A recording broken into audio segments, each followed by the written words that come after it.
मेरे नबी के एक सहाबी हैं, नाम है अनस।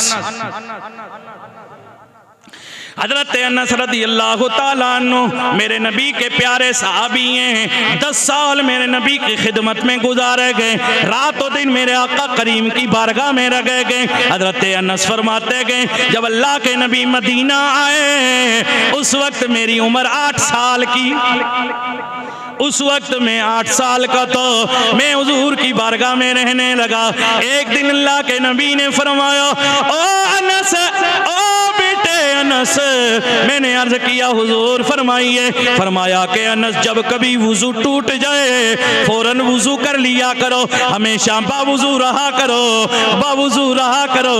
मैंने गोया दिल दिल में अर्ज किया, या रसूल अल्लाह इसका अजर क्या है? मेरे करीम ने दिल के हालात जान लिए। जवाब मिला, ए अनस, जब कोई बंदा वुजू की हालत में इंतकाल करता है मेरा रब उसे शहादत का दर्जा अता कर देता है।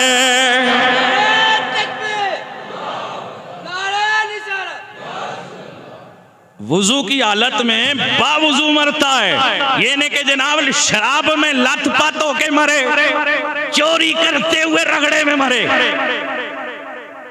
डकैतियों में मरे, मुनाफकत करता हुआ मरे, धोखा देते हुए मरे, हराम खाते हुए मरे, हराम के रास्ते में मरे। दुआ करो अल्लाह करे हमारी मौत शराब की हालत में नहीं, नशे की हालत में नहीं, कुरान की तिलावत करते हुए, हुजूर की नात पढ़ते हुए, मेरे नबी पर दरूद और सलाम पढ़ते हुए, नमाज पढ़ते हुए, क़याम करते हुए, क़याम करते हुए, सजदा करते हुए हमारी मौत आए। इस पे नहीं बोलना। आज नशे की बीमारी ने हमारी नस्ल को कितना बर्बाद और खोखला कर दिया है। हम जनाब किस तरफ जा रहे हैं? आइए नमाज पढ़िए, अल्हम्दुलिल्लाह चेहरे पे नूर आएगा। वुजू कीजिए, चेहरे पे नूर आएगा। सुभान अल्लाह। इबादत कीजिए अल्लाह की, जाहिर भी पाक होगा, बातिन भी पाक होगा।